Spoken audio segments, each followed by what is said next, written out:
Aguardando a conexão. Enquanto a gente o aguarda, como é que estão todos vocês aí? Já mandei um avião para os meus contatos. Isso, boa lembrança.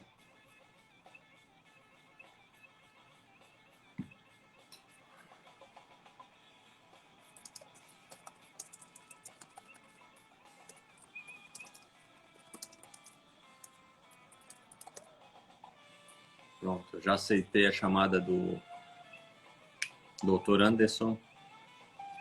E vamos ver se completa a conexão. Ô, Betinho, que bom te ver aqui.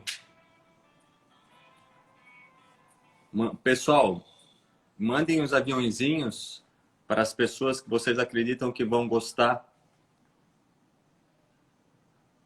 de participar.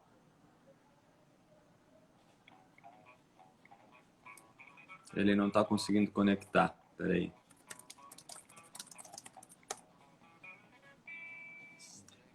Caiu a conexão lá. Espera aí, apareceu aqui outra. Vamos ver se é ele de novo.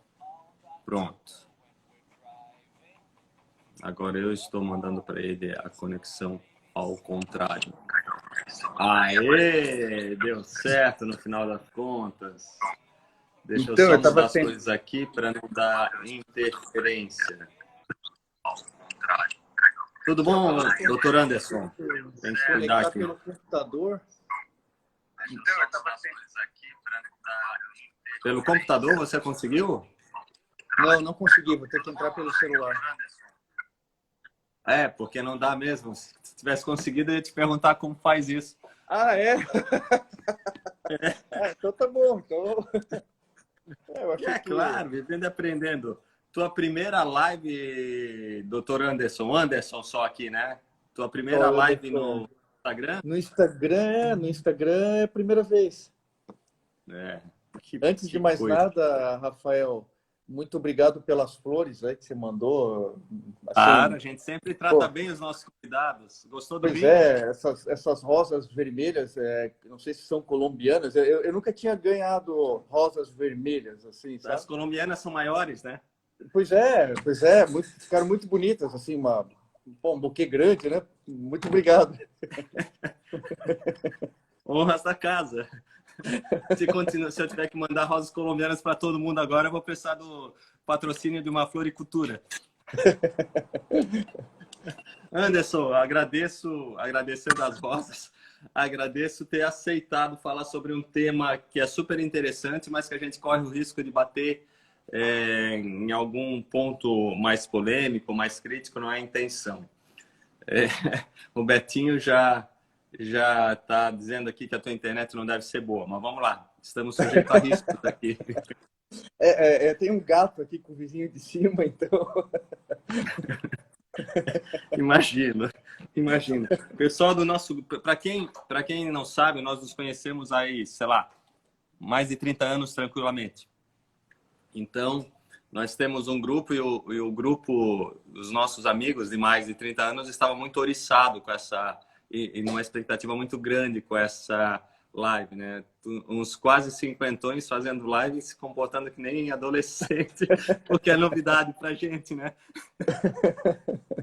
Você viu que eu não consegui nem entrar no Instagram aqui direito, né? Mas, cara, ano passado foram 25 lives, esse ano já foram 4 ou 5, 4, você é o quinto, e volta e meia eu consigo apagar a live em vez de salvar. Aconteceu uma vez esse ano, aconteceu com a live da Alemanha, com a Karina, ano passado, que eu fiquei muito triste, entre outras também. Uma sobre turismo, que ficou muito bacana, mas a gente aprende no final das contas, né? Quando tiver uma assessoria para isso, eles resolvem tudo para a gente. O doutor Marcos Takashima está aí. Eu soube que vocês se conheceram num congresso aí, por essas andanças. Aí eu fiquei surpreso, você é otorrino, ele é odontólogo, o dentista, mas ele tem especialidade, né, em reconstrução facial. E eu achei muito bacana quando ele me contou como vocês se conheceram e que acabaram chegando no meu nome no final das contas, né? Porque ele se identificou como sendo de Jaraguá do Sul. E Jaraguá do Sul é Jaraguá do Sul, né? Grande abraço. A gente conhece. O Anderson, só para você não ficar preocupado que eu vou ficar olhando aqui para 3 telas, tá? E como eu estou ficando velho, não dá para ler todas as perguntas que tem aqui. Até já... não, pensei que fosse outra pessoa aqui. Para eu não ficar me aproximando demais para as perguntas ou comentários que o pessoal vai fazer, eu abro a tela do computador aqui do meu lado, que essa não dá para interagir, mas eu consigo ver tudo que está escrito, beleza? Então, quando eu estiver olhando para o lado, não é que eu não estou prestando atenção, apesar das rosas, é porque eu estou lendo aqui para te orientar. E aí tu não precisa se preocupar com esse pessoal que está escrevendo aí, né? Fazendo as perguntas ou as brincadeiras no nosso caso. Anderson, para a gente começar, quero agradecer a todo mundo mais uma vez que está aqui. Quero te agradecer especialmente por ter se disposto a falar desse projeto que eu achei muito bacana quando você me mandou. O pessoal está curioso para saber o que está acontecendo. E para quem está assistindo e quiser convidar pessoas, é só mandar o aviãozinho, ou mandar um link, né, pelo WhatsApp, ou mandar o aviãozinho para os amigos de vocês que estiverem online, que aí eles já recebem a conexão direto para quem quiser acompanhar a nossa live. Mandem quantos aviãozinhos vocês quiserem, que nós dois aqui agradecemos. Principalmente porque eu acredito que esse tema interessa para todo mundo. Mas antes de entrarmos no tema, Dr. Anderson Merkley, apresente-se, por favor, que aqui nós temos um público bastante eclético. Bom, então, meu nome é Anderson, né? Eu sou de Joinville, moro em Joinville, trabalho em Joinville. Minha formação é através da medicina. E a conversa acabou partindo, né, para essa live em função desse aplicativo que está sendo desenvolvido para tosse. Então, é uma coisa que fugiu um pouco da minha área e partiu para uma área um pouco mais tecnológica, né? Então, meu doutorado é em tecnologia em saúde, e isso começou a abrir portas para uns caminhos um pouco diversos da minha formação original. E aí, muito bacana. Oi? E estamos aí. Tá. O teu consultório hoje é em Joinville, né? Em Joinville. De otorrinolaringologia, é isso? Isso aí. Palavrinha difícil essa, né? Tem alguma especialidade médica mais difícil? Eu acho que não, acho que de nome essa é a pior, né? Mas a abreviação acaba facilitando muito, né? Porque no final acaba ficando como otorrino, né? E fica mais forte, mais fácil. Em inglês fica bem mais fácil, né? Porque eles abreviaram para a sigla ENT, né? Que seria ouvido, nariz e garganta, ear, nose and throat. Sim. Então, também ninguém usa essa palavra otorrinolaringologia praticamente em nenhum lugar do mundo, né? É isso que eu ia te perguntar. Tem mais algum país que utiliza alguma coisa parecida com isso? Eu fiquei imaginando como é isso em alemão. Eu não sei. Mas, normalmente, eles abreviam para otolaringologia, né? Otolaryngology. Eles acabam suprimindo ali o rino da palavra, né? Uhum. Mas se você pegar uma linha mais americana, a linha mais europeia acaba ficando tipo em otolaryngology. E a linha mais americana acaba ficando em ENT. Né? Então, dificilmente... Às vezes você fala otorrino, eles nem sabem exatamente o que é. Dependendo de quem for, né? Aqui também. Aqui também, todo otorrino, até porque dificilmente alguém vai falar mais do que isso. No máximo, médico de nariz ou médico de garganta, né? Normalmente fica assim, né? Chega lá, eu quero médico de nariz, eu quero médico de garganta, médico de ouvido. Né? Então, é assim que funciona. Um médico de coração, o cardiologista é o médico de coração. Até tem um fato curioso aqui. Porque antigamente eram 3 especialidades que eram juntas, né? A otorrino, a oftalmo e a cirurgia de cabeça e pescoço. Então isso ao longo do tempo foi se dividindo. Passou a otorrino ser uma coisa, a oftalmo foi para um outro caminho, né? E a cirurgia de cabeça e pescoço ainda é um ramo que muitos otorrinos fazem como uma subespecialidade. Mas é uma outra especialização, né? Um outro treinamento, uma outra residência. E a própria otorrino, hoje, ela já tem se dividido, né? Hoje tem quem se dedique mais a nariz, que é o meu caso, tem que se dedique mais ao ouvido, tem outros que se dedicam só à laringe. É complicado hoje, né? Você ser meio que bom em tudo, você conseguir dar conta da informação e se atualizar para tudo, né? Você acaba tendo que definir um nicho de trabalho, né? é bem por aí. Antigamente, então, o Dr. Mato Sakashima poderia ser teu colega de profissão, na época que era tudo junto, né? Pois é, pois é. Mas acaba sendo, a gente tem muitas Não, coisas agora assim. é, né? Agora é pelas especialidades que vocês optaram, né? Eu nem me O lembro Betinho quer exatamente. comprar um ornitorrinco. Ele perguntou se tem a ver com otorrinolaringologia. Não tem, né? A gente sabe, mas vamos lá. Mas é engraçado isso que você colocou, né, Anderson? Vocês já são uma especialidade e há especialidades dentro da especialidade. Assim como um ortopedista é uma especialidade e tem ortopedista de mão, ortopedista de clavícula, de cotovelo, de joelho, né, de coluna, vão se especializando, os advogados vão se especializando, o trabalhista, que é o meu caso, de direito digital e por aí vai.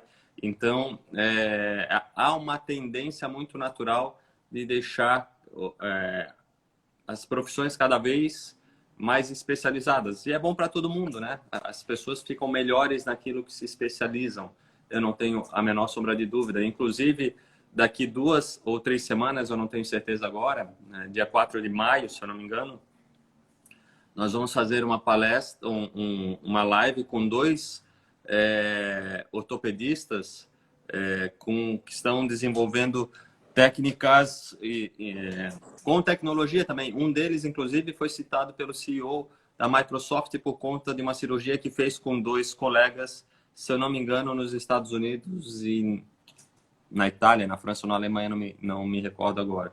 Na mesma cirurgia, uma pessoa aqui no Brasil, um médico que nós vamos entrevistar, e mais 2 médicos acompanhando pelo sistema de óculos da Microsoft.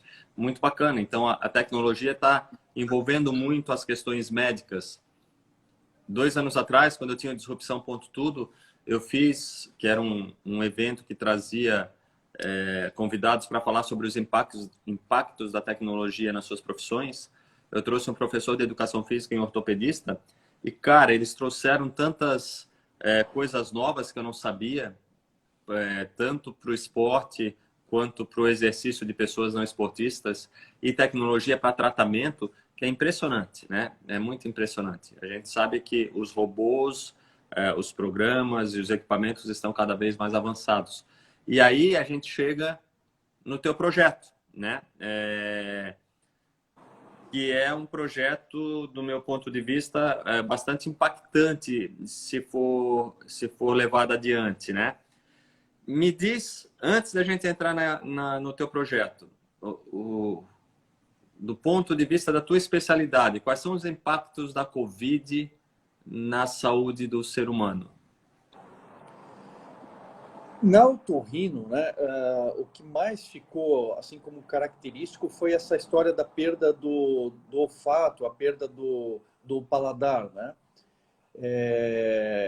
Isso acomete mais de 60% das pessoas. Isso varia muito de trabalho para trabalho, de estudo para estudo, mas é uma característica, né? O que hoje acaba diferenciando muitas vezes o diagnóstico do Covid acaba sendo essa falta de cheiro, essa falta de paladar, né? Na maioria das vezes recupera espontaneamente, quando não recupera é preciso fazer um tratamento, complementar um tratamento, quanto mais cedo começa, melhor, porque essa perda de olfato, essa perda de paladar, ela é diferente das outras inflamações de vias aéreas superiores, como uma rinite, uma sinusite, uma gripe comum que também pode fazer perder o olfato, né, alterar o paladar, mas ele tem uma relação mais forte com o sistema nervoso central, com uma região do cérebro, né? E por isso que é mais difícil de tratar, né? Mas tem tratamento, Entendi. tem tratamento. Entendi.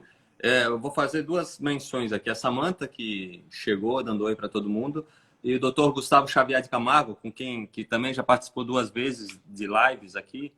E ele, Gustavo, me corrija se você estiver ainda aqui. O Gustavo participou de um projeto, né, que ganhou um prêmio internacional do Santander, facilitando a emissão de receitas online. É um projeto bem bacana, que também está em desenvolvimento e que foi o primeiro colocado na categoria dele numa premiação ano passado ou ano retrasado de um concurso do Santander, né, voltado para investir em tecnologia na saúde, né? A Patrick chegou aí também, que é ortopedista, já participou do Disrupção.tudo. Então, é muito bacana que a gente está vendo um advogado, um médico envolvido em questões tecnológicas. O teu doutorado, tecnologia na saúde, muito bacana também. E me diz, eu até desconfio como agora. Como é que fosse parar nesse projeto, que é um projeto mundial, né?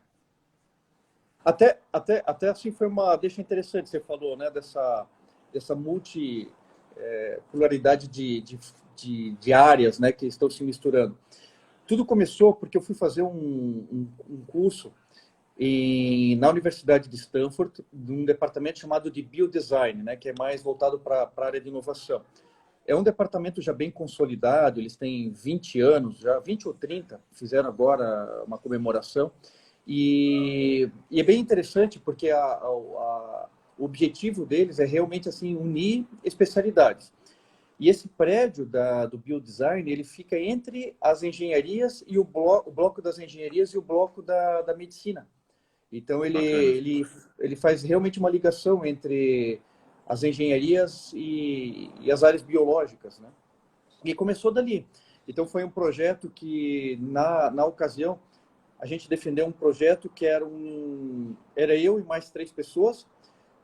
Eu, uma menina norte-americana, uma médica norte-americana, uma otorrino, uma outra otorrino francesa, radicada nos Estados Unidos, e mais um iraniano. E aí nós 4 fizemos um dispositivo que era como se fosse um óculos para fazer o diagnóstico de tonturas no pronto-socorro. A ideia era assim, um paciente que chega no... O pronto-socorro é onde sai o maior gasto, né? O maior alto custo nos atendimentos na saúde norte-americana. E a tontura, chega um paciente com tontura no pronto-socorro, ele passa por uma bateria de diversos exames. Ele gasta muito, né? É um paciente caro, porque ele vai fazer tomografia, vai fazer ressonância magnética, vai fazer exames laboratoriais, não vai sair com um diagnóstico, vai ser encaminhado para um especialista, o especialista vai pedir mais exames. Então, a ideia era justamente tentar facilitar esse diagnóstico no pronto-socorro. E aí ele diferenciava se a tontura era de uma origem neurológica central ou se isso era de uma origem periférica, como o labirinto, né, da parte do otorrino. Isso já minimizava todos esses gastos extras, né? Então, esse óculos, ele foi assim um início, né, esse projeto. Hoje ele está sendo continuado o desenvolvimento dele pela universidade em Austin, né, no Texas. Mas eles continuam, estão ainda levando. E quem está continuando esse projeto é uma dessas integrantes né, do nosso 4, que era a otorrino a norte-americana, que é natural de Austin, né? Trabalha lá. E, curiosidade, o óculos ia no paciente? Ele é um óculos grande. Ele é parecido com aqueles óculos de realidade virtual mesmo, né? Uhum. É bem aquilo ali. Só que ele mede o movimento dos olhos e, através do movimento dos olhos, ele conseguia predispor, pelo menos, uma linha de diagnóstico, né? Uhum. Eu vou fazer 2 perguntas. Oi? Começou daí, né? Daí que começou onde eu comecei a me meter nessas contatos, né? Exato. Interessante. Eu sempre digo, né? Quem não é visto não é lembrado. E a gente tem que participar dos eventos vinculados a nossas especialidades, mas ao mesmo tempo a gente não pode ficar limitado, não pode ficar dentro de uma caixa. Hoje em dia não tem como a pessoa pensar em crescimento profissional sem entender como funciona o todo, como funciona tudo que cerca aquela questão específica. Uma das discussões muito grandes que eu tenho com o Dr. Gustavo Xavier de Camargo, que entrou ali ainda há pouco, é se hoje o advogado precisa ser programador, especialmente que trabalha com direito digital, para poder advogar melhor, né? Então, isso tudo vai acontecer em todas as áreas, com algumas variações. Tem sempre uma preocupação do que vai ser das profissões, e a minha filha me marcou num vídeo, eu não lembro de quem era, em que um rapaz em Londres entrou no supermercado que não tinha fila nem caixa, né? Botava na cestinha, já contava tudo, debitava do cartão e tudo resolvido. Tudo muito bacana. Eu sou um entusiasta da tecnologia, acho muito bacana. Tinha lá, não sei, 500 comentários, 1000 comentários, eu li alguns ali, e 90% do que eu li era Ah, não tem fila, não tem caixa, não tem emprego, né? As pessoas vão perder o emprego por causa disso. Mas tem tanta coisa por trás disso, né? Claro, com uma velocidade muito maior do que há 50 ou 100 anos, ou com o exemplo que eu vou dar, o ambiente era super bem iluminado. Se a gente parasse no tempo, para iluminar, teria que ser aquele pessoal que acendia lampião antigamente, com uma velinha. Se a gente pensasse que eles perderiam o emprego quando a gente tivesse lâmpada e energia elétrica, a gente não ia fazer, né? Então, é uma evolução contínua. E aí, um profissional de alto gabarito, como é o teu caso, se vê obrigado a entender de tecnologia de alguma forma. Senão, as coisas não fluem mais com a mesma velocidade. Não sei se tu concordas comigo nesse aspecto. Eu concordo. Acho que o grande desafio para a nossa geração, principalmente, é que isso não é uma coisa natural, né? Uhum. Quem tem filho pequeno percebe como isso é natural para eles, né? A gente corre um pouco atrás do prejuízo, a gente corre um pouco atrás da máquina para tentar entender. Então, assim, se você me Me fala. perguntar sobre a parte técnica, né, de inteligência artificial, das coisas que estão envolvidas no projeto, eu não sei nem te responder. A minha participação é muito mais na linha médica do que nessa parte tecnológica, né? Tem Antes da... uma, tem uma situação interessante que você estava falando ali de tecnologia, dos avanços, né? A gente hoje tem os modismos na medicina, né? E agora o que está chamando muita atenção em várias áreas, e tem até um colega ali ortopedista que se comentou aí, que é a cirurgia robótica, né? Então hoje a cirurgia robótica ela é uma realidade, o pessoal tem operado e a gente às vezes começa a tentar achar utilidade para aquilo. Um pouco o processo inverso, né? Então, antes nós tínhamos uma necessidade e tentávamos achar uma solução para aquela necessidade.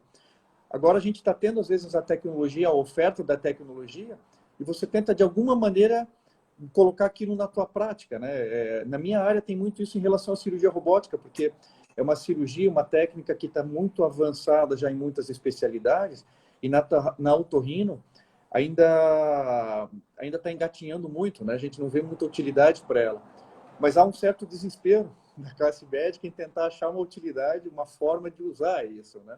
Até o interesse, né? Pelo que é novo, né? Engraçado, você fez lembrar, tem clientes em vários segmentos, e tem clientes na área moveleira que compraram uma baita máquina para fazer não sei quantos cortes de madeira para o braço do sofá e faz o trabalho que uma pessoa levaria um mês, ela faz em uma hora, né? Então, a produção de um mês de uma pessoa faz em uma hora. E aí eles ficaram pensando o que é que eles vão fazer o resto do mês, porque eles não têm produção para isso, né? Acabam comprando uma máquina super moderna, segura, cara, mas que tem uma dificuldade de se pagar porque não tem produtividade para isso. E eu acredito que isso aconteça em várias profissões, em vários segmentos, porque existe sempre uma oferta de tecnologia e às vezes essa oferta não é bem mensurada, né? E aí a gente tem que avaliar até onde Às que vezes estraga a brincadeira, né?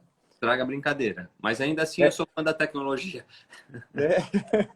é, quando você comentou isso aí, eu me lembrei até do Zimat comentando comigo. O Zimat é um entusiasta agora de vinho, né? Para quem não conhece, o Sérgio é um amigo da gente também de adolescência. E ele estava comentando, né? Porque tem toda a tradição do vinho europeu e tudo mais. E aí você chega nos Estados Unidos, eles esquecem o barril de carvalho, colocam tudo em barril metálico, põem pedaços de carvalho e otimizam tudo aquilo que o europeu leva alguns anos, né, para fazer. Eles acabam fazendo de uma forma comercial para ter um resultado realmente financeiramente mais atraente, né? Sim. Acaba E com a está brincadeira, funcionando né? lá. E lá Não, está funcionando.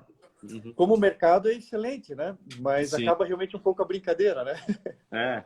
É, eu vi um dia desses que alguns uísques estão utilizando essência para dar aquela sensação de que descansou não sei quantos anos em carvalho, eles conseguem fazer isso em 10 minutos.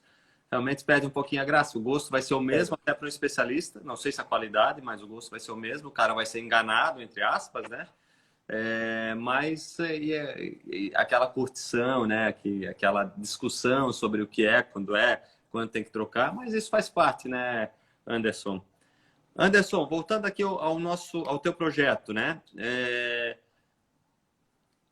não quantos médicos, mas que profissionais, que profissões as pessoas têm envolvidas nesse projeto? Quase todas. Assim, eu acho que eu não sei O te grupo é dizer. muito grande? Eu não sei mais a conta, porque como isso muda muito porque é um projeto que está globalizado, né? Certo. Então, no Brasil, a gente tem tudo, na verdade, né? Porque você vê, eu estou mais coordenando, eu estou mais responsável por essa parte médica dentro do Brasil.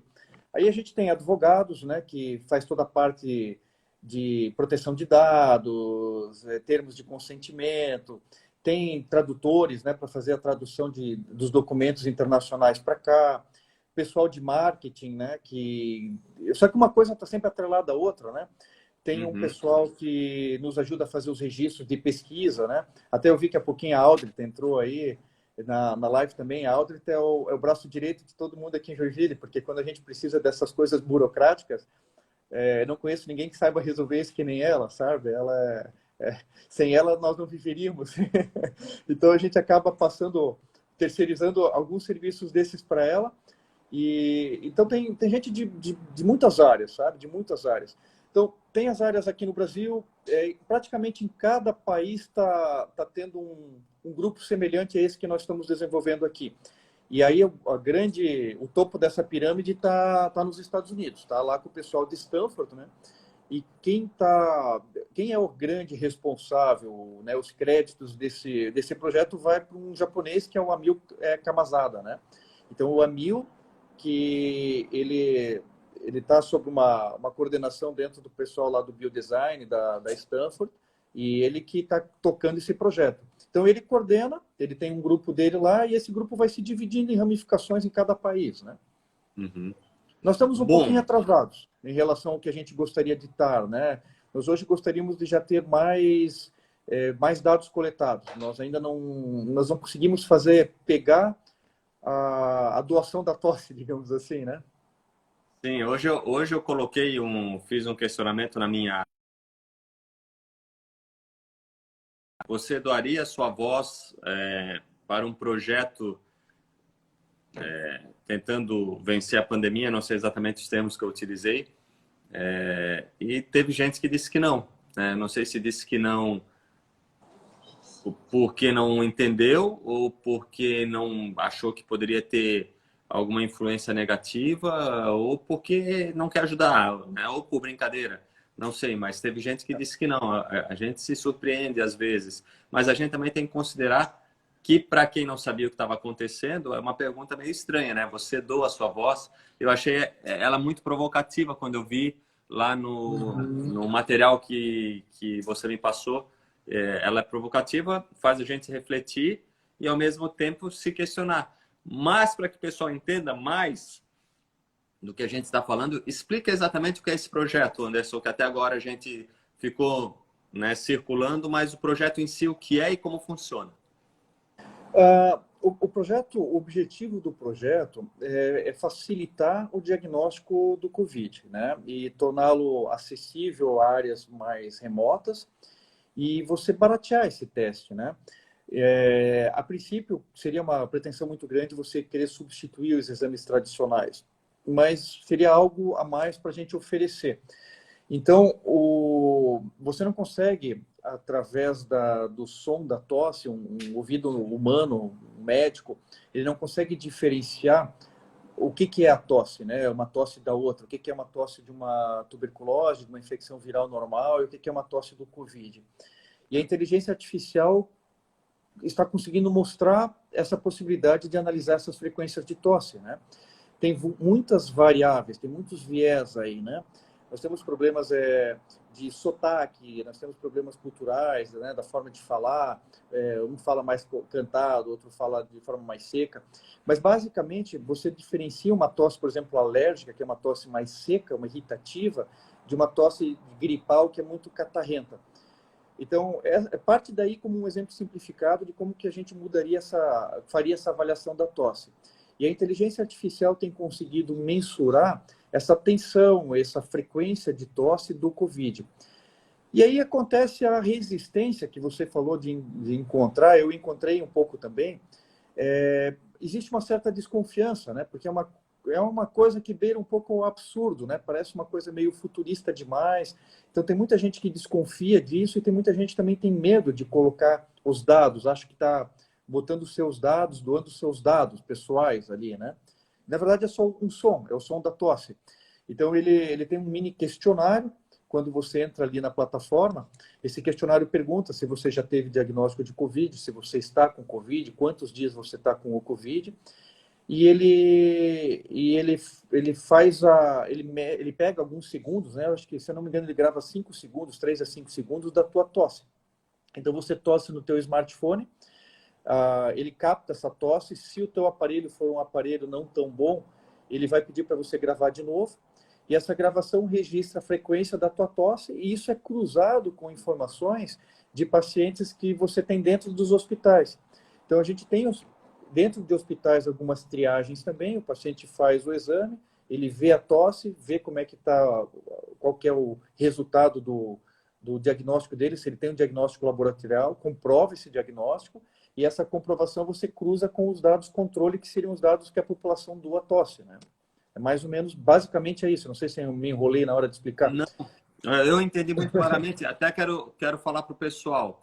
Sempre que houver uma pergunta, vocês fiquem bastante à vontade de mandar. Alguém aqui pediu para participar. Outra vez eu apertei e deu confusão aqui. Se vocês quiserem fazer perguntas, mandem as perguntas aqui que a gente responde, que o Anderson responde. Se quiserem chamar alguém, velha historinha, apertem no aviãozinho que talvez tenha interesse no assunto. Mas para mim ficou muito claro, Anderson, de como funciona, né, do ponto de vista prático, sem a gente entrar naquela questão da tecnologia em si, né, como que o smartphone vai converter essa voz em zeros e uns que vão dizer que que isso caracteriza alguém contaminado pelo coronavírus, é isso? Isso. Tem uma forma interessante de eu colocar isso também. Imagina assim, ó, a voz ela é muito emotiva, né? A corda vocal ela é muito emotiva. Então, quando você conversa com uma pessoa, mesmo que você não a conheça, você conversa por telefone com alguém, pela voz dela você percebe se essa pessoa está de bom humor, de mau humor, se ela está triste, se ela está feliz, né? Então, esse padrão, essa frequência de como a voz ela é emitida, ela se reflete de forma análoga à tosse. E essa é a ideia do aplicativo, né? Essa é a ideia da plataforma, de você pegar e analisar essas frequências, e com essas frequências você transformar isso num algoritmo legível, né? Viável. Hoje, a porcentagem de acerto ela já é muito boa. Ela tem uma porcentagem de 78%. Poxa. Se você pegar isso e comparar com esses exames que são os testes rápidos de Covid, ele já é superior aos testes rápidos, né? Tem muitos testes que não dão essa realmente. Quando a gente fala em erro, a gente fala de dois tipos, basicamente, de erro, né? Que são os falsos positivos e os falsos negativos, né? Falso positivo, aquele que não está doente e o exame deu positivo. Falso negativo, aquele que está doente e o exame deu negativo, né? Então, a necessidade que se tem para colocar isso à disposição de todo mundo é que seja atingido um valor de 95%. 5% de margem de erro. Né? Certo. Mas como que esses testes foram aprovados, então, os testes rápidos? Isso tem uma confusão política aí. Tá bom, é que agora eu fiquei confuso. Se os bichos têm uma... Agora, e qual que dá mais erro? O falso positivo ou o falso negativo? Normalmente é o falso positivo. Desculpa, cortou. Normalmente qual? O falso positivo. Normalmente é o falso positivo. Que seria, a gente chama de erro tipo 1, erro alfa, né? Sim. É que depende. Se você está fazendo um estudo também, no estudo que você está fazendo, você meio que determina a tua margem de erro, né? Aí você corrige isso estatisticamente, né? O grande problema até, que é o que gerou a grande confusão que a gente tem nos dados hoje, a gente não tem estatísticas às vezes muito fiéis, é porque você não tem realmente uma padronização desses trabalhos, né, desses estudos, então você não determina exatamente quais são as suas margens de erro, você não, você não tem assim um, um rigor acadêmico necessário, mínimo, para você ter algum certo padrão de qualidade, né? Os exames, assim, o exame que você precisa mesmo para você diagnosticar é o RT-PCR, né? Que é o exame que ele enxerga o vírus. Então, você tem que estar com o vírus naquele momento. Você faz ele no início dos sintomas, você tem aí uma margem de uns 7 dias para fazer o exame, que são os dias que você tem o vírus ativo, né, nas tuas vias aéreas. É onde você faz lá, põe o cotonete, você vê o exame propriamente dito. Então, esse é o exame que não tem margem quase de erro, a margem é muito pequena, né? Existe margem de erro? Existe, porque existe margem de erro até na coleta, né? A pessoa pode coletar de forma errada, não ter Sim, muitas acho que é o pessoas maior na hora de problema na coletar, realidade.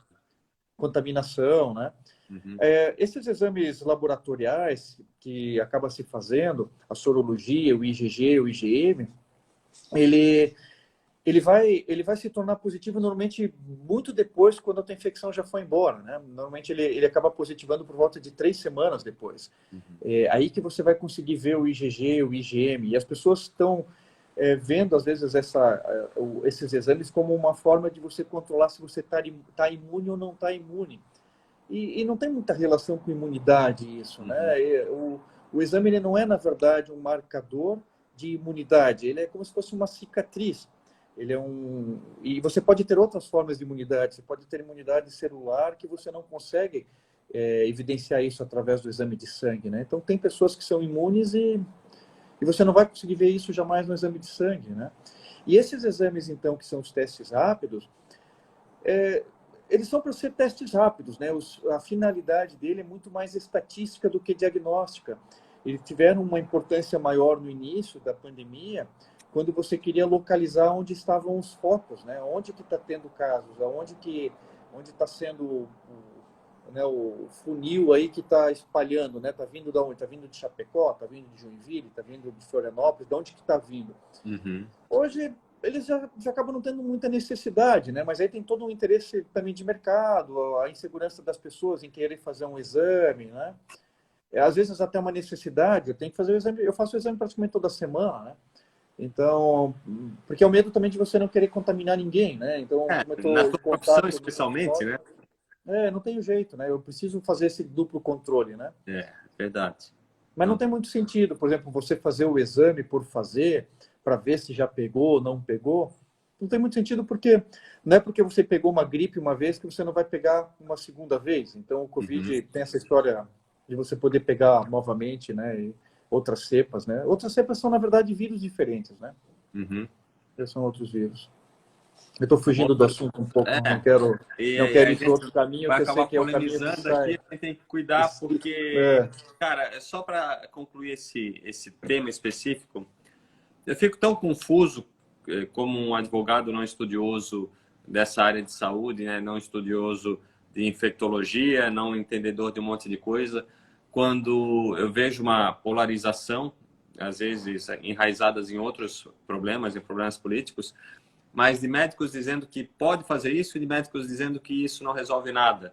Isso, e eu me considero relativamente esclarecido, eu fico imaginando o estrago que isso é feito de maneira geral, né, para a população, porque, cara, pode ou não pode usar aquilo, deve ou não deve usar aquilo, faz ou não faz efeito, às vezes não é nem fazer mal, é faz ou não faz efeito, é útil ou é inútil, né? Como disse uma menina lá do hospital, uma físio, ela falou, falaram que tal remédio fez efeito porque eu curei.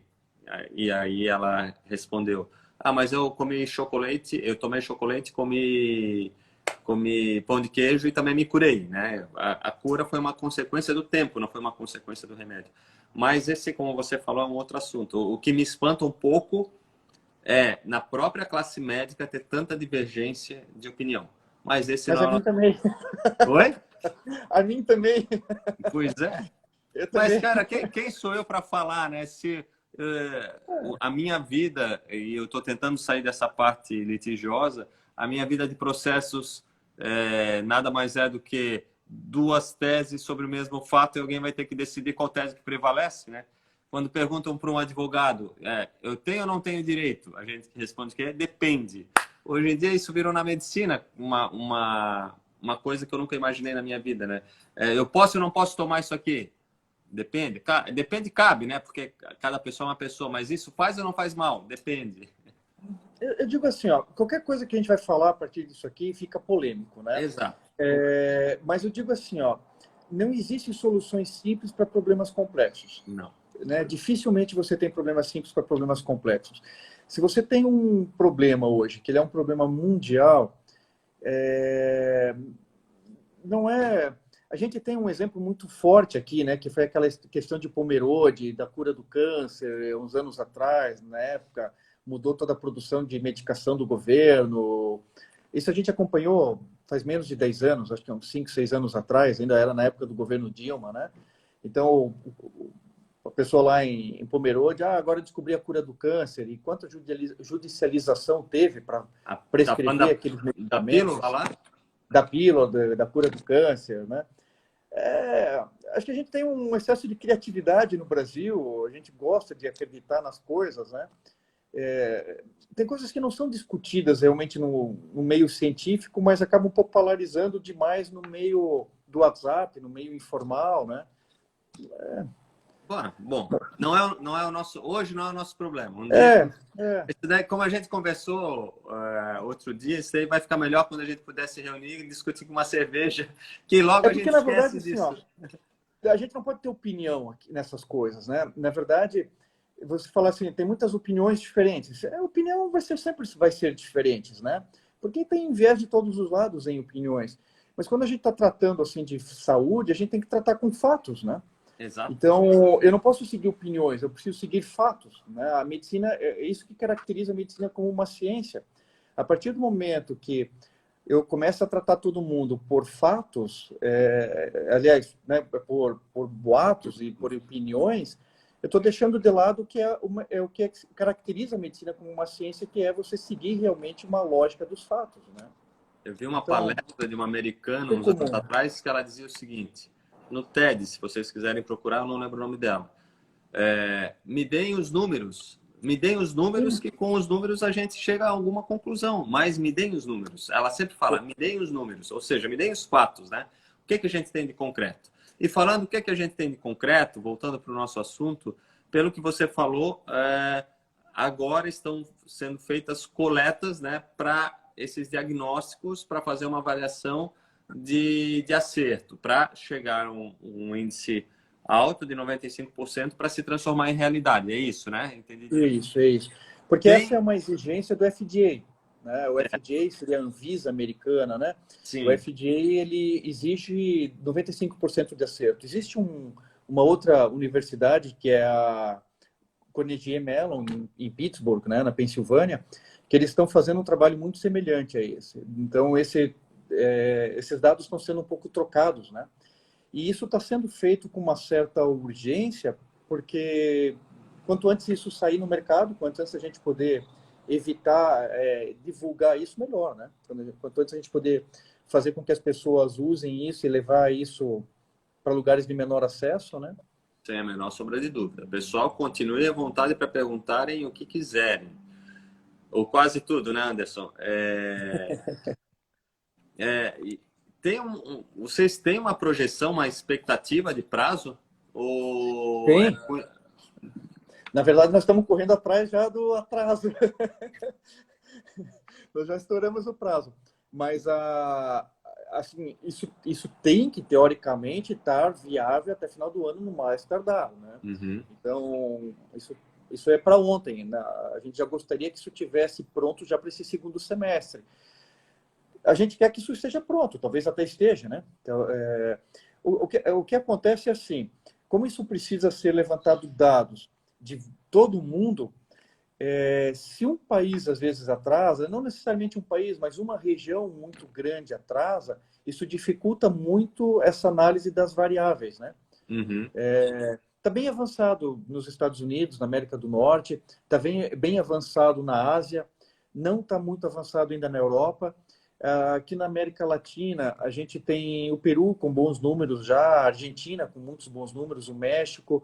O Brasil tá gatinhando um pouquinho. Nós temos mais ou menos umas 500 coletas de tosse já de participantes, né?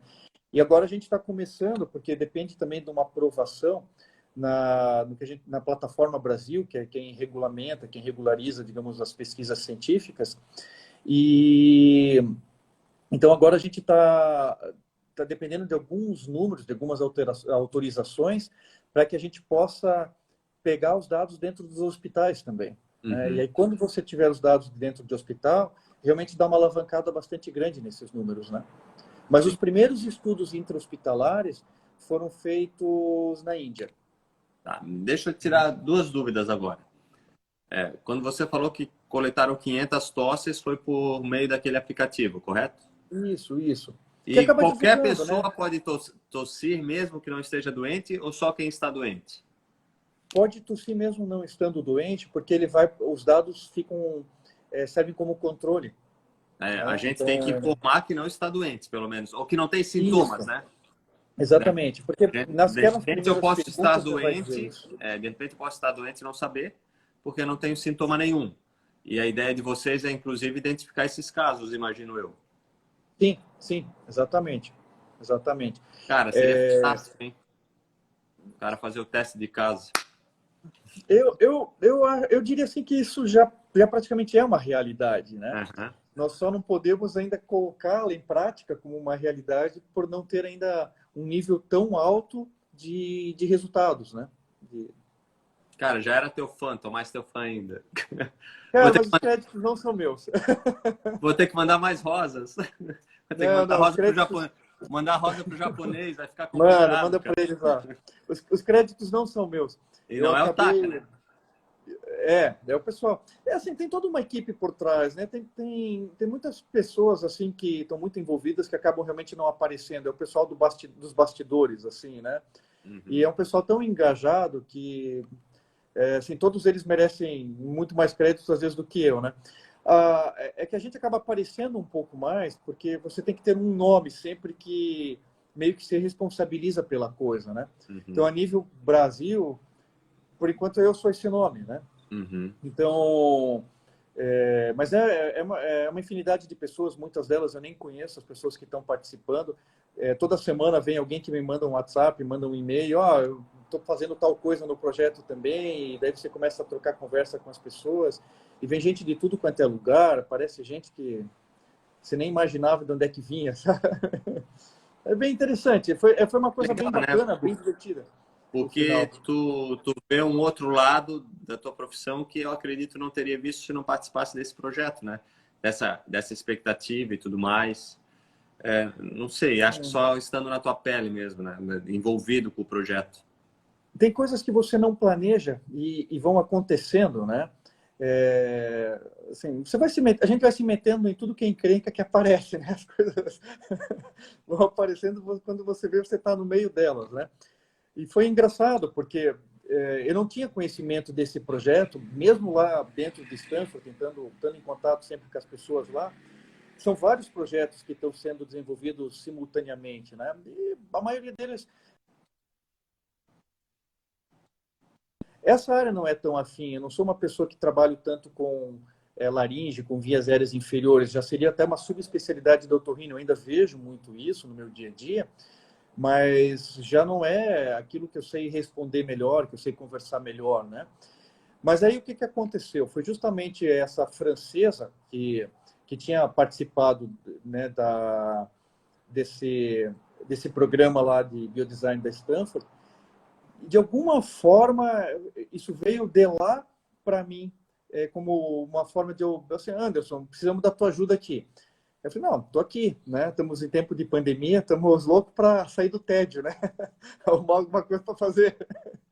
Não estamos podendo operar, não estamos podendo fazer muita coisa, né? Todo mundo com medo de ir para o consultório. Então, peraí, vamos largar um pouco de tempo nisso. E foi bacana, tem sido uma coisa bem divertida, porque da mesma forma que você me diz assim que é uma novidade para ti, tem sido para mim também. Uhum. Né? Tô aprendendo bastante com isso. Me diz uma coisa, falasse que tem outros projetos, tem alguns projetos parecidos com esse, ou todos nessa linha conseguiram juntar as forças? Esse projeto de Pittsburgh ali, ele é um projeto paralelo, mas estão se juntando forças, Uhum. né? Existe assim, uma cooperação muito grande entre as duas Que legal, instituições. que legal. Tem muitos projetos em andamento, tem muita coisa assim, desde da área de levantamento de dados, né? Tem muita coisa em melhorar a efetividade dos diagnósticos, tratamentos. Porque às vezes a gente fala em tecnologia, em saúde, a gente está falando, sempre pensa muito em coisas relacionadas à informática, né? Mas a gente coloca na tecnologia em saúde todo esse desenvolvimento de vacinas que a gente teve, todo o desenvolvimento de medicações que a gente está passando a ter e vai começar a ter daqui para frente. Daqui a pouco nós vamos estar aí com uma inundação de vacinas, uma inundação de medicação, né? O Covid, ele tem esse lado catastrófico, esse lado negativo da doença, as perdas, né, que são difíceis de a gente aceitar. Mas, por outro lado, as outras doenças continuam existindo, ainda tem muita importância, e o Covid ele abriu oportunidades para tratamentos de outras doenças também, né? A partir do momento que você desenvolveu uma nova tecnologia para essas vacinas, uma vacina de RNA vírus, muito diferente das vacinas tradicionais que tínhamos até Uhum. então, você começa a abrir possibilidades para outras doenças, né? Eu não vou conseguir dar detalhes, mas eu li semana passada um artigo falando até de dois cientistas, não me lembro muitos detalhes, que já falam em arrumar uma vacina para câncer em função da tecnologia que adquiriu-se no desenvolvimento dessas vacinas. HIV, né, AIDS ainda é uma doença que tem uma mortalidade muito grande, né? Isso começa a abrir muitas portas, né? Então tem um lado bom dentro da... Tem os cisnes Sim, negros, às vezes trazem oportunidades, né? a gente Capi enxerga, né? Taleb fala A isso. gente tem que enxergar uma alternativa atrás disso. A necessidade é a mãe da criatividade, né? E as empresas se viram obrigadas a correr isso de maneira extremamente rápida, como talvez nunca tenha se visto, por conta do alto índice de mortalidade. Eu lembro que quando começou, lá no começo do ano passado, a gente pensava, pô, será que vai chegar aqui em Santa Catarina? Não só chegou, como fez um estrago muito feio por todos os lugares. Estava comentando com a Jaque outro dia, cara, como pode, essa doença chegou em todos os lugares, né? Em todos os lugares. Claro, a urbanização, o transporte, tudo isso é um grande facilitador, mas ainda assim é impressionante. Ela não ficou, acho que não teve lugares que conseguiram ter um controle maior, como a Nova Zelândia, se eu não me engano, mas em geral, cara, o estrago foi monstruoso. E assim, do branco ao índio, né? Envolvendo todo mundo. É complicado. É muito difícil você estar fora disso, né? Você ser um outlier aí, né? Porque a gente viu assim isso acontecer na Ásia, daí a gente viu isso acontecer na Europa, daí no Brasil a gente viu isso acontecer em Manaus. Era muito improvável que isso não acontecesse conosco. Daí começa a segunda onda, mesmo ritmo. Não, aqui não vai pegar, né? Mas por que nós seríamos diferentes, né? Não tem muito porquê. Não tem, né? Existem muitas variáveis, né? Ela é uma doença ainda que a gente tem muito mais perguntas do que respostas, né? Mas existe assim fundos genéticos né, já genes que tem vários estudos com gêmeos que mostram assim por que às vezes você percebe que pessoas evoluem tão mal, né? E pessoas que evoluem praticamente sem nenhum sintoma. A gente vai ter Assim, essas respostas provavelmente daqui a a alguns Cynthia anos. Merkley, conhece a Eu Cynthia conheço. Merkley? Olha, A Cíntia levantou dois pontos extremamente importantes aqui. meu Um, Deus, que lá é a vem. valorização dos profissionais da saúde, a preocupação e investimento com saúde. E tá, isso todo mundo concorda. Eu acho que não tem quem discorde e é um ponto importante que tem que ser relembrado sempre. É o óbvio que tem que ser relembrado. Mas o outro ponto que ela tocou, se existe algum lado positivo, né, dessa pandemia toda, dessa catástrofe, é o fato das pessoas começarem a ter mais consciência de que vacinas são necessárias. Cara, me dá 50 tipos de frio na espinha quando eu ouço pais dizendo que não vão vacinar filhos porque, sei lá por quê. Vacinas comprovadamente com resultados positivos, vacinas que conseguimos exterminar, né, ou parar com certas doenças no Brasil e que agora estão voltando porque os pais simplesmente acham que as vacinas não funcionam ou que vão causar problemas. E muitas vezes aí a gente vai estudar, vai atrás, baseados em supostos estudos que depois se demonstraram completamente furados, né? Então, o que a Cíntia falou é de extrema importância. As vacinas são necessárias, né? Principalmente as vacinas para crianças, aquelas que vão permitir que essas crianças tenham uma vida saudável quando jovens e adultas. É muito complicado hoje, né? A gente tem talvez um grande... Aí é uma opinião pessoal, né? Não estou falando como uma classe de médica nem nada, mas é muito complicado porque a gente está vivendo uma fase meio que de excesso de informação e todo mundo se julga capaz de dar uma opinião. Todo mundo, né? É doutor. É muito difícil você ficar calado, né? Você sempre tem uma opinião sobre alguma coisa. Eu confesso que eu ando me policiando muito para tentar opinar o mínimo possível sobre tudo, né? E eu às vezes converso assim quando tem alguma pessoa que fala muito, eu li tal coisa no Google sobre não usar vacina, eu li sobre tal tratamento do Covid em algum lugar, eu fiz uma pesquisa, né? Porque o Google tem muita coisa boa, mas também tem muita coisa ruim. E aí eu acabo, às vezes, fazendo o seguinte, perguntando assim, qual que é a tua profissão? Eu sou advogado. Então tá. Se eu quisesse, né? Eu sou advogado criminalista. Então tá, se eu tiver uma ação criminal contra mim, se eu me informar no Google, eu consigo fazer minha defesa. Não, você não vai conseguir. Por quê? Você vai ter um monte de informação errada. É o que acontece com a medicina, né? Então, assim, todo mundo que está lendo muito, se informando muito por WhatsApp, por Google, e procura uma coisa dali, procura uma coisa dali, você acaba virando uma loucura isso, né? E se você quiser fazer um estudo e você provar que sagu mata o Covid, você consegue. É muito fácil você fazer isso, né? Então, eu vou lá, pego um grupo que comeu sagu, um grupo que não comeu sagu, aí eu forjo os resultados. Eu mesmo posso forjar, faço tudo certinho, o papel aceita qualquer coisa. E a partir do momento que eu botei aquilo no papel, eu posso mandar para uma revista para publicar. Qual revista isso vai ser publicada? Aí depende. Você está falando de uma revista séria, uma revista não muito séria, uma revista que vai ter algumas barreiras para tentar impedir a chegada desses trabalhos, digamos, mal feitos, desses trabalhos, né?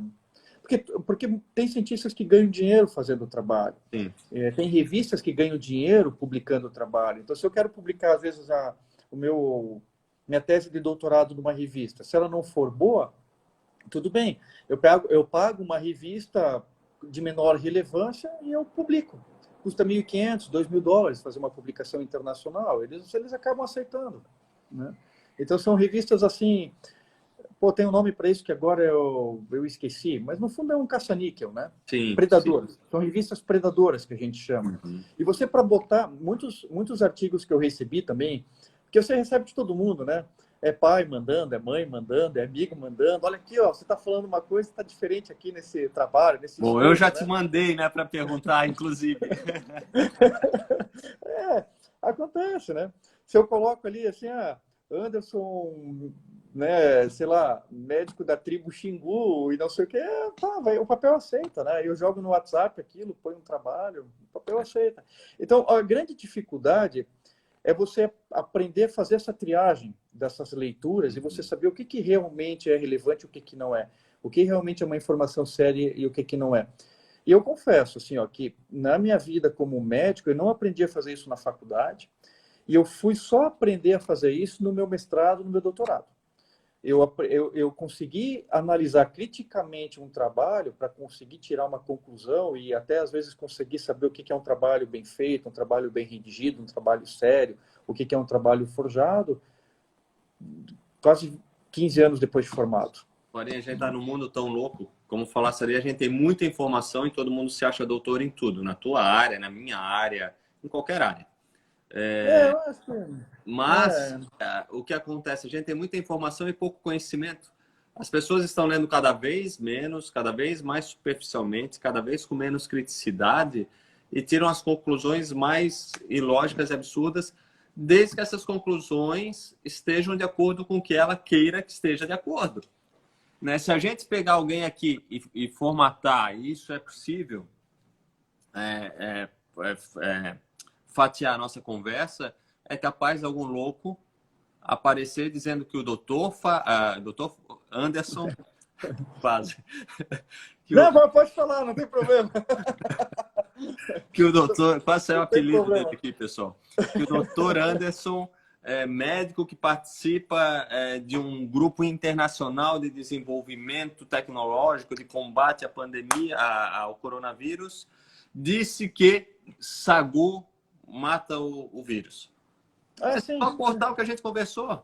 E aí porque eu já vi isso acontecer, eu já vi conversas cortadas de acordo com o que a pessoa que espalhou no WhatsApp queria, e as outras pessoas passavam, viu como o cara falou isso? Eu falei, gente, o vídeo completo tiraram do contexto, fizeram uma montagem, né? E isso tem acontecido muito. E isso tem deixado as pessoas mais confusas, porque as pessoas não vão atrás para conferir, né? Sim. Não, essa pandemia eu acho que é mais perigosa. Essa pandemia das fake news é mais perigosa, porque isso não deixaria de ser uma fake news. Mas aí a gente vai entrar no meu assunto e quem vai ficar nervoso sou eu. Anderson, já foi a primeira vez que participasse de um projeto internacional dessa Não, na verdade envergadura? não. Bom, talvez sim. Eu acho que assim, desse tamanho, porque é um trabalho que ele não tem nenhuma barreira geográfica, né? Pelo contrário, talvez a barreira geográfica que eu consigo imaginar agora seria a Coreia do Norte, né? Porque em todos os outros lugares, assim, se eu pensar, a gente está agora, né? Os países árabes, tem na China, a Ásia está bem bacana, assim. Os números da Ásia são bem legais. Eu acho que a gente aqui na América, de uma maneira geral, da América Central e América do Sul, é que a gente está um pouco mais atrás, assim. E na Europa também um pouco mais atrás, sabe? Nos números dos levantamentos de dados, né? Legal. Anderson, para quem está preocupado que a gente não vai ter 20 minutos de live, a gente bateu o recorde, porque até pouco tempo o limite era 1 hora e a gente já passou de 1 hora, cara. Porque agora abriram, acho que nem tem mais limite. Eu fiquei bem contente porque a coisa desenvolveu, o pessoal participou. Se a gente deixasse, ficaria tranquilamente mais 1 hora conversando sobre esses assuntos, porque tinha várias perguntas, mas eu vou finalizar por aqui perguntando, nesse contexto todo, né, o que tu deixa de esperança para a gente aí, tanto em relação ao projeto que você está participando, quanto em relação ao geral? O que a gente deve fazer para que as coisas fiquem um pouquinho melhores? Assim, espero não ser mal entendido, eu não estou minimizando o problema, né? Não quero minimizar a doença, eu sei da gravidade dela, todos nós corremos riscos, né? Eu corro risco todo dia, estou no consultório, com o consultório aberto, mas eu digo assim, não é o apocalipse, né?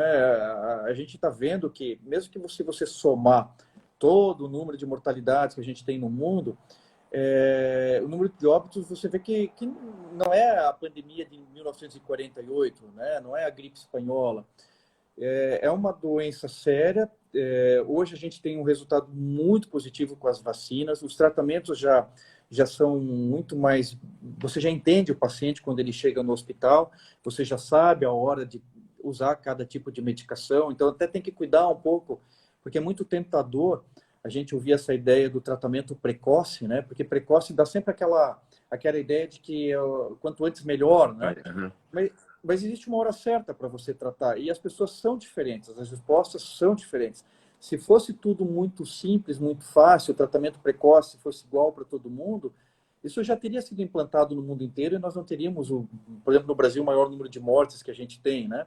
Então, os tratamentos são justamente o inverso, é uma coisa muito individualizada, mas se você daqui a pouco tiver um quadro de Covid, não é motivo para desespero, é motivo de preocupação, de você procurar um atendimento, de você acompanhar os seus sintomas, principalmente se você for do grupo de risco maior. Mas se você mesmo evoluir mal, entrar num hospital, evoluir pior ainda, entrar numa UTI, você tem uma grande chance de tratamento, confie nos infectologistas, confie nos intensivistas, que são os médicos do UTI que estão lá. Eles sabem muito mais do que eu o que fazer se eu tiver um caso complicado e muito mais que qualquer médico que aparece no WhatsApp, ou que aparece, né, não desmerecendo ninguém de forma alguma, mas assim, se você me perguntar o que eu vou fazer se eu pegar, o que eu me fazer quando eu ficar grave, eu vou confiar minha vida em quem tem mais especialidade com isso, quem entende mais disso. E o médico de UTI, ele vê isso todo dia, ele sabe muito mais disso do que eu. Eu sou médico de consultório. Então, enquanto você está no consultório, eu consigo conversar com você. A partir do momento que você está numa internação hospitalar, tem gente que sabe melhor do que eu. Então, não é o apocalipse. E acho que assim, a grande notícia que eu dou é o resultado que a gente está tendo com as vacinas. As vacinas estão chegando, elas vão chegar rápido daqui a pouco. É natural, a gente não tem vacina ainda para todo mundo, é natural que elas não cheguem tudo ao mesmo tempo. Mas daqui a pouco a gente vai ter grande massa da população vacinada. E hoje também, as vacinas variam muito, né? Tem dados de tudo quanto é tipo, mas o dado que a gente teve, assim, de forma bem leiga e aproximada, é de que a vacina reduz a gravidade dos infectados de 8 para cada 10 mil. Tá? Então, a vacina funciona. Voltando àquela história de não vacinar, tem que vacinar. Tá? Tem que vacinar. Minha mãe não queria vacinar, tive que levar ela meio à força. Mas aí tem aquele que não Mãe quer de tomar médicos. vacina. Olha, eu já vi a história, mas ela vacinou. Eu já vi a história de não quero tomar vacina do Bolsonaro, eu não quero tomar vacina do Dória, sabe? Não quero tomar Não é vacina. hora. Toma qualquer vacina. O negócio é tomar, tá todo mundo louco para tomar esse negócio, né? O problema são quando os caras se dão um exemplo, se brigam lá em cima e aí todo mundo fica desnorteado. Mas, não tem porquê. para encerrar, como é que a gente faz para tossir, para doar nossa tosse? Pô, super tranquilo. Aliás, assim, só até um adendo. Você falou que tem algumas perguntas. Se alguém tiver alguma dúvida, alguma coisa, eu estou à disposição aí, tá? Pode me mandar um e-mail, um WhatsApp, aí a gente vai conversando. O Rafael tem meu contato.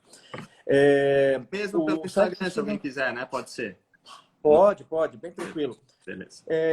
Tem o Virufy, né? O virufy.org é o site. Se você entrar no site aqui no Brasil, ele automaticamente já cai na página em português. Então é Virufy, FY no final, né? .org. Virufy. Assim, se fosse um nome um pouco mais abrasileirado, né? Deixa eu ver um pouco mais fácil, mas é o nome internacional. Virufy.org.br? Não, .org, só .org. .org. Ele já vai entrar direto lá num BR, num PT e vai sair em português. Veja se é desse jeito que eu escrevi. Talvez apareça aí. Não. É com FY. Y. Ah, tá. Virufy, com Y. Virufy, né? .org. Opa. .org. Isso aí mesmo. Beleza, show. Eu dei uma de Fai brasileira aqui. Anderson, seria mais fácil, né? Seria mais fácil. Pra gente, pra ele seria difícil. Virufy. Talvez tivesse nomes diferentes em cada lugar, né? Mas foi um prazer, Rafael. Legal. Muito obrigado. O prazer foi meu. Acho que o pessoal gostou bastante. Eu vou tentar não destruir essa nossa live e deixar gravada para quem quiser assistir, depois você compartilhar ou quem quiser compartilhar. Micho, mais uma vez, muito obrigado pelo teu tempo, pela aula que desse hoje pra gente aqui. E que o nosso próximo encontro da nossa turma ali do Crackpot seja ao vivo e com bastante cerveja. E todo mundo vacinado.